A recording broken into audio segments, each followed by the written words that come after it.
આજે આપણે બનાવશું મરચાંના રીંગ ભજીયા। વરસાદની સિઝનમાં જો આ ભજીયા ગરમા ગરમ મળી જાય તો ખાવાની મજા જ આવી જાય। અને નાનાથી લઈને મોટાને બધાને જ આ ભજીયા ખૂબ જ પસંદ આવે છે અને લારી કરતાં પણ વધારે સારા તમે ઘર પર બનાવી શકો છો। તો ચાલો આપણે રેસીપી શરૂ કરીએ। વિડીયો પસંદ આવે તો લાઇક, શેર અને સબસ્ક્રાઈબ કરવાનું ભૂલતા નહીં અને કોમેન્ટ કરીને મને જરૂરથી બતાવજો કે તમને મારી રેસીપી કેવી લાગી। રીંગ ભજીયા બનાવવા માટે આપણે અહીંયા 250 ગ્રામ લીલા મરચાં લઈ લીધા છે। આપણે અહીંયા મોળા મરચાં લીધા છે કેમ કે આપણે બાળકો માટે ભજીયા બનાવીએ છીએ ને મોટા માટે મરચાંના ભજીયા બનાવતા હોય તમે તો એના માટે આપણે આ મરચાં લેવાના છે કેમ કે આ મરચાં તીખા હોય છે। તો મોટા માટે તમારે રીંગ ભજીયા બનાવે તો તમારે આ મરચાં લેવાના અને એને આપણે આવી રીતે સુધારી લેવાના છે। જો તમે જોઈ શકો છો આપણે આ રીતની રીંગ કરી નાખવાની છે। આવી રીતે સુધારવાથી જ આને આ રીંગ ભજીયા કહેવાય છે। તો રીંગ ભજીયા બનાવવા માટે આપણે બધા જ મરચાંને રીંગ આકારમાં કટ કરી લીધા છે। તો હવે આપણે આમાં લીંબુ એડ કરી દેવાનું છે। તો મેં અહીંયા 2 લીંબુનો રસ લીધો છે, એને આપણે આમાં એડ કરી દેવાનો છે। સ્વાદ પ્રમાણે આપણે આમાં નમક એડ કરી દેવાનું છે અને થોડોક આપણે અડધામાંથી અડધી ચમચી આપણે મરી પાવડર એડ કરવાનો છે અને બધું જ આને આપણે સરસ રીતે મિક્સ કરી લેવાનું છે આવી રીતે। તો આવી રીતે લીંબુનો રસ ને નમક ને સરસ રીતે આને મિક્સ કરી લેવાનું છે અને આને આપણે 10 થી 15 મિનિટ આવી રીતે જ મૂકી દેવાનું છે ઢાંકીને। તો આપણે આને હવે થોડી વાર ઢાંકીને મૂકી દઈશું। તો 15 મિનિટ સુધી આપણે આને આમ ઢાંકીને મૂકી દઈશું, તેથી આવી રીતે મૂકવાથી લીંબુનો રસ છે જે મરચામાં સરસ રીતે ચડી જાય અને રીંગ જે આપણી છે એ સરસ ખાટી મીઠી બને।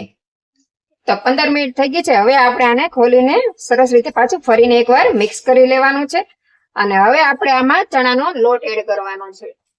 તો હવે આપણે આમાં થોડોક ચણાનો લોટ એડ કરતા જશું અને સરસ રીતે મિક્સ કરી દઈશું। આમાં જાજો લોટ એડ નથી કરવાનો, આને આપણે થોડોક જ લોટ એડ કરવાનો છે અને આપણે આવી રીતે આને પહેલા મિક્સ કરી લઈશું। આમાં પાણી આપણે બિલકુલ નથી નાખવાનું, પહેલા આવી રીતે સરસ રીતે મિક્સ કરી લઈશું અને પછી જ આપણે આમાં પાણી એડ કરીશું। તો જરૂર પ્રમાણે જ આપણે આમાં લોટ એડ કરવાનો છે, જાજો લોટ આમાં એડ કરવાનો નથી અને હવે આપણે આને હાથની મદદથી ઉપર નીચે કરી લઈશું। તો હવે આપણે આમાં થોડુંક અમથું 1 ઘૂંટડા જેટલું પાણી નાખીને આવી રીતે મિક્સ કરી લેવાનું છે। આમાં આપણે જાજુ પાણી એડ નથી કરવાનું, બસ થોડુંક જ પાણી, લોટ આપણે ખાલી મરચાંની જે રીંગ છે એને કવર કરવા માટે જ લોટ એડ કરવાનો છે અને પાણી પણ એડ કરવાનું છે। આપણે આ ભજીયા બાળકો માટે બનાવીશ એટલે આપણે આમાં થોડોક લોટ વધારે રાખશું કેમ કે બાળકો એકલા મરચાંના ભજીયા ના ખાઈ શકે, એટલે આપણે આમાં લોટનું પ્રમાણ થોડુંક વધારે રાખવાનું છે। જો તમે મોટા માટે બનાવતા હોય તો લોટનું પ્રમાણ આપણે સાવ ઓછું રાખવાનું છે। તો આપણે આવી રીતે સરસ રીતે મિક્સ કરી લેવાનું છે। તો હવે આપણે આ ભજીયા બનવા માટે, રીંગ ભજીયા બનાવવા માટે તૈયાર થઈ ગયા છે। તો હવે આપણે આને ગરમ તેલમાં રીંગ ભજીયા પાડી લેશું। તો તેના માટે આપણે તેલ પણ ગરમ મૂકી દીધું છે। તો તમે જોઈ શકો છો આપણા રીંગ ભજીયા બનવા માટે તૈયાર છે। આ રીંગને સરસ રીતે લોટ કોટ થઈ ગયો છે અને હવે આપણે આને રીંગ ભજીયા પાડી લઈશું। તો ગરમ ગરમ તેલમાં આપણે આને પાડી લેવાના છે। તો અહીંયા આપણે તેલ ગરમ થઈ ગયું છે, તો હવે આપણે આમાં ધીમે ધીમે રીંગ ભજીયા પાડી લેવાના છે અને આવી રીતે એક એક રીંગ છૂટી પાડીને જ મૂકવાની છે। એક સાથે મૂકી દેશો તો રીંગ બધી ચોટી જશે અને છૂટી નહીં પડે। તો આવી રીતે આપણે આમાં ધીમે ધીમે રીંગ મૂકી દેવાની છે અને હાથ હંમેશા બહુ ઊંચો પણ ના રાખવો ને બહુ નીચો પણ ના રાખવો। નીચે રાખશો તો દાજી જશો અને ઉપર રાખશો તો તમને તેલના છાંટા ઉડશે અને તમારે દાજવાની શક્યતા વધારે રહેશે। તો ભજીયા તળતી વખતે હંમેશા હાથ મીડિયમ જ રાખવો, ઉપર કે નીચે બહુ ના કરવો। તો આપણે બધા જ ભજીયા આવી રીતે પાડી લેવાના છે અને ગેસની ફ્લેમ આપણે સાવ ધીમી જ રાખવાની છે। આપણે એકદમ મીડિયમ ફ્લેમ રાખવાની છે, બહુ હાઈ નથી રાખવાની અને સાવ લો પણ નથી રાખવાની। બહુ હાઈ રાખશો તો ફટાફટ ભજીયા તળાઈ જશે અને અંદરથી કાચા રહેશે અને સાવ ધીમી રાખશો તો ભજીયામાં તેલ ચડી જશે। તો મીડિયમ ફ્લેમ રાખશો તો તમારે તેલ વગરના ભજીયા ખાવાની મજા આવશે। તો હવે આપણે આને આવી રીતે ફેરવી લેવાના છે।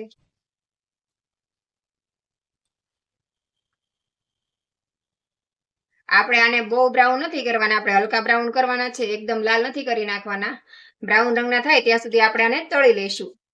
તો આપણા રીંગ ભજીયા સરસ મજાના તળાઈ ગયા છે અને બ્રાઉન રંગના થઈ ગયા છે। તો હવે આપણે આને બહાર કાઢી લઈશું। તો હવે આપણે આને એક પ્લેટમાં કાઢી લઈશું। તો આપણે બીજા ભજીયા પણ એ જ રીતે આપણે પાડી લેવાના છે. મારી બીજી એક બ્લોગની ચેનલ પણ છે, તેનું નામ છે ધાર્મિક ગોડ આર બ્લોગ, અને કુકિંગની ચેનલ છે મારી પ્રજ્ઞા કુક એન્ડ બ્લોગ, અને એક ત્રીજી ચેનલ છે પ્રજ્ઞા શોર્ટ્સ. તો એમાં જઈને તમે વિઝિટ કરી શકો છો, અને વિડીયો પસંદ આવે તો લાઇક, શેર અને સબસ્ક્રાઇબ કરવાનું ભૂલતા નહીં. તમે મારી બ્લોગની ચેનલમાં જઈ પણ વિઝિટ કરી શકો છો. તો આપણે બધા જ ભજીયા આપણે આવી રીતે પાડી લેવાના છે. આ ભજીયા આપણે ધીમા ગેસે તળવાના છે, કારણ કે આ ભજીયાને આપણે થોડાક ક્રિસ્પી બનાવવાના હોય છે. આ ભજીયા ક્રિસ્પી હોય તો જ આને ખાવાની મજા આવે છે. તો હંમેશા ભજીયા ક્રિસ્પી બનાવવા હોય તો તમારે ગેસની ફ્લેમ ધીમી રાખવી અને લીંબુ થોડુંક વધારે નાખવું. તો તૈયાર છે આપણા એકદમ લારી જેવા ક્રિસ્પી રીંગ ભજીયા. તો આ રીંગ ભજીયા તમે એકવારથી જરૂરથી ટ્રાય કરજો, તમને આ ચોક્કસથી ભાવશે. અને આ રીંગ ભજીયા ખૂબ સરસ બને છે. અને આમાં આપણે મરી પાવડર એડ કર્યો છે. મરી પાવડર નાખવાથી તમને ક્યારે ભજીયા વાયુ નહીં કરે. ઘણા લોકોને ભજીયા ખાવાથી વાયુ થઈ જાય છે, તો એમાં તમે ચપટી મરી પાવડર નાખી દેવાનો, તો તમને ક્યારે ભજીયા વાયુ નહીં કરે. તો હવે આપણે આ સરસ મજાના ક્રિસ્પી ભજીયા બનીને તૈયાર થઈ ગયા છે. તો હવે આપણે આને એક પ્લેટમાં કાઢી લઈશું. તો તૈયાર છે આપણા સર્વ કરવા માટે ભજીયા. તો આપણા ભજીયા સર્વ કરવા માટે રેડી છે. તો હવે તમે એને સોસ અથવા તો ચટણી સાથે સર્વ કરી શકો છો. અને બાજુમાં આપણે મૂકી દઈશું ડુંગળી. તો તૈયાર છે આપણા લારી જેવા ક્રિસ્પી રીંગ ભજીયા. તો આપણે આને કાંદા સાથે સર્વ કર્યા છે, અને આપણે સાથે સોસ લીધો છે. તમે ચટણી સાથે પણ સર્વ કરી શકો છો. તૈયાર છે આપણા એકદમ લારી જેવા ક્રિસ્પી રીંગ ભજીયા. તો આ રેસીપી તમે બનાવો, ખાઓ અને તમારો અનુભવ મારી સાથે શેર કરો.